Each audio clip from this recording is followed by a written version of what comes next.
What up, channel? It's Foreplayy, and this is just another basic commentary breakdown of some questions that were submitted to me. Kind of like questions from you, except I took a bunch of different questions, put them into one video because I felt like I had such small questions that I couldn't answer them with 10 minutes. It wouldn't have taken that long. However, if your question did get chosen, then I hope that you are listening because, yeah, hopefully I can answer some of the questions that you have. So anyway, going into this is Hijacked Hardpoint. You'll notice the gameplay, and I'm playing with my new team. We have 5 people in the lobby for us, and they have 5 people because there's coaches on each side, and we'll do a video later on if coaching is necessary. I'm also starting that branding video about how to brand yourself as a player and create your own image. Remember, that's very crucial in competitive gaming, in my opinion. First question is from Snappy144. How much practice is needed for pro teams?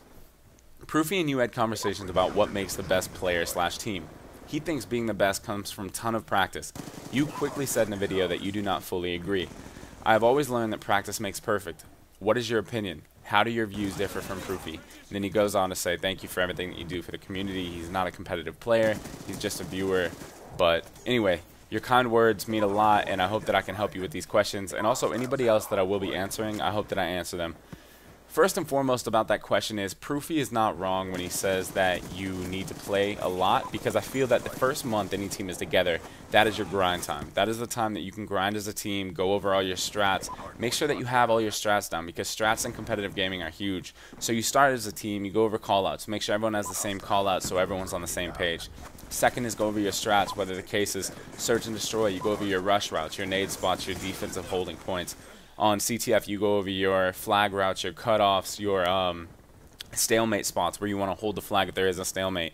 You go over on Hardpoint, you go over your setups for your hardpoints, you go over your rotations, you go over where good cutoff points are, and you go over how to hold your score streaks as a team, what you want to hold, what you don't want to hold. It makes a lot of competitive gaming. It's not just going around pressing buttons. However, you do not need those 6 to 8 hour days after that. I feel that's when you just become, you're going through the motions. You know what I mean? Like you're just ghosting around. In fact, here's a story for you. In 2008, 2009, and even 2010 for COD 4 and Modern Warfare 2, I never scrimmed a pro team. I felt it wasn't needed because I always had a motto, if my team could do what we're supposed to do against amateurs, we should be able to translate that and do that against pros. We should be able to do that against anybody at any point in time. And Rambo acknowledged that when we played in the Frag Cup. I actually heard him talking about it, and that's just how I felt. Granted, today we definitely scrim pros. All that kind of went away in Black Ops when people started scrimming pros and stuff, and it more so kicked off for them, so I kind of fell into that trend. I don't know if we'll ever bring that back, but back then nobody knew what we were about. Nobody knew how good we were. The only way they could find out about us is if they watched our YouTube videos. And it worked. We had great success with that. I think I won like 4 pro circuit ladders. I won a national championship through it, and you know that was my success through it. So I think that you don't need to play 6 to 8 hours once you have everything down, but you do need to play a lot off the beginning. I don't know if 6 to 8 hours is the number, but that's why we disagree, because he wants to play a lot, and that's on him, you know. And obviously we're not teaming again. Granted, I don't know if we'll ever team again in our lives, but we just have different opinions on that. So I don't think he's wrong, nor am I wrong. It's just, I guess, matter of opinion for your team. So I hope that answers your question. Going into the next one from BK Benzi, do you think that a player can develop and learn the skills needed to play competitive by playing pubs? Like if you play Hardpoint a lot and you're really good at it, do you think a player can transfer the same result over to competitive? I play Hardpoint a lot in pubs. When I play competitive, I feel like my awareness level is very good. I think that yes and no. The yes part of that question will be, I think that you are going to learn spawn control, you are going to learn map awareness, you are going to learn just the fact of where they're spawning, I guess. But also at the same time, I think that you're not going to learn the simple stuff about, okay, for example, let's just do this. If you're playing someone and he's so terribly bad that he can't shoot you, but he's set up in a good spot, then I don't think that's going to help you at all. It will help you learn where players are spawning, though, and it will help you in certain aspects of the game. And that's why I think pubs are fun to play and even fine to play. But when you play competitive pros and stuff, they play a lot different. You know, they'll play a lot more posted up. You'll have players that will play behind head glitches. Like, let's take the map Slums, for example. Everyone knows that you anchor behind the well. So when you have your anchor behind the well, most of the time in a pub, you're not going to find someone who's anchoring like that. And if you are, then more than likely they're competitive players or they have competitive knowledge. You know, like if you're going against Bob the Builder 33, you're not going to find Bob the Builder doing that for the most part. You're going to find him running around aimlessly with some bad gun. So I think that it's a yes and no type of question, and keep playing pubs, but also go into league play that's a little bit more competitive, and eventually start to scrim, because once you get into 4v4 scrims, it's definitely completely different. So the next question is, why did you start competitive? I used to play pubs with my friends, and one day I figured out it was boring, and one of my friends told me about game battles. So this is why I started competitive. Why did you start? I started competitive. Everyone knows this story. I don't know if you haven't watched any of my last videos, but this is going to be a quick answer. I was playing collegiate football. I ended up breaking my ankle, shattered it, and that's my story. I wanted to continue to be competitive. I picked up Call of Duty, had some friends from Halo 2 that I played like a little bit off and on, and then, yeah, we started playing competitive Call of Duty, and I fell in love with the whole MLG scene and trying to be pro at it, and I'm just a competitive person in general. So this one is from Chief Daddy Cash. I'm a 33-year-old police officer in Ohio. I play with a team on PS3. I'm a decent player with an 81 win ratio and over 150 hours in game. Time for Blops 2. Is there a place for a guy my age in the competitive gaming world? And if so, would it have to be on Xbox? I'm married, have a 10-year-old daughter, and both very supportive of gaming. On a side note, I love what you do and hope you get to show everyone your team doesn't matter. Honestly, thank you for yet again the kind words. These questions from you, they always have kind words on the bottom, so I'm sorry if I ramble on those. I just like to read them off because I like to do all my commentaries non-scripted, just straight to the point and just talk to you guys. Basically, yes, there is a place for a 33-year-old police officer from Ohio, because I think there's a place for anybody who's doing something that they love.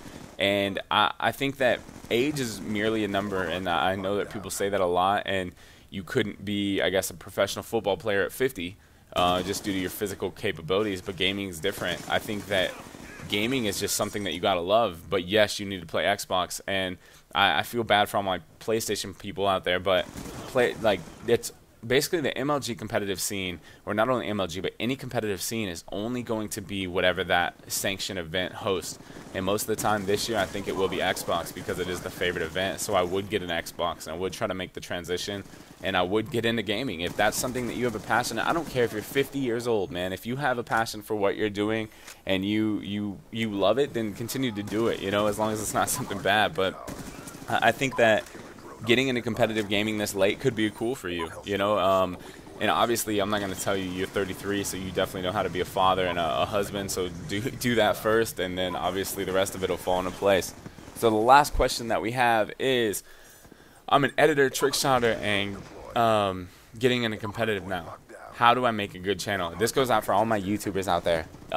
Getting into YouTube is very difficult because it's hard to get exposure. You're going to be tweeting at people asking for exposure, asking people to do dual comms like everyone else does to me, and they're like, hey, please promote me, please do this, and I tell them I can't because there's so many people that I'd have to promote if I started doing that. But if you're an editor, a trick shotter, and you're getting into competitive, do it all, and that's an awesome that's a three combination of 3 good skills that you have acquired, and now you get to put it to work. So I think you should make your channel, and you should slowly start uploading videos, and people will find it, and you can get help along the way. I've done dual comms with some big names, Wings of Redemption, Binge Row, Hutch, who else? Like a bunch of different people out there. That Drifter, I think I've done one with him, and I've done all these dual comms just to try to get exposure, but it backfired for me because a lot of the people were like, oh, this guy plays 4v4 and he uses the noobiest guns, like a M8, or, you know, because they don't understand where we were at back then. So I guess I will say that just go ahead and start, and as I tell everybody, if you love what you're doing, then it'll slowly grow. Remember, I was at 0 subscribers too at one point in time, and then I slowly just grew, and I'm not a big channel. I'm at 20-some thousand. Granted, that's big, and I'm so thankful, but I'm not at, like, some of these other guys with like 1 million or 500,000 and stuff, and I don't really care. Like, as long as you guys are getting the content you need and you guys enjoy what I'm doing, and we're all part of the Foreplay gang, I'm straight. I'm good, man. So either way, that has been a long questions from you. I think we answered 4 people's questions. I hope that you guys learned some stuff. And if you guys want me to do it on real life stuff too, I can. Like, I could call it questions from you real life. A lot of people have questions from everything and just want my opinions on it. Let me know if that's something that you think would be cool. If not, we'll stick it to strictly gaming related. We'll keep it gaming. Really doesn't matter to me. Either way, you guys are the best. This is Foreplay from the Foreplay gang and my new team. Thank you for the support as always. Peace. Objective achieved. Well done. What up, Foreplay Gang? I hope that you guys liked that speed round of questions from you. Kind of a different spin on it, just putting a bunch of different questions in there because I felt that I needed to. Anyway, you guys know in the top left we're going to have questions from you number 2. Top right we're going to have questions from you number 3. And keep submitting your questions if you like this series. Either way, you guys are the best.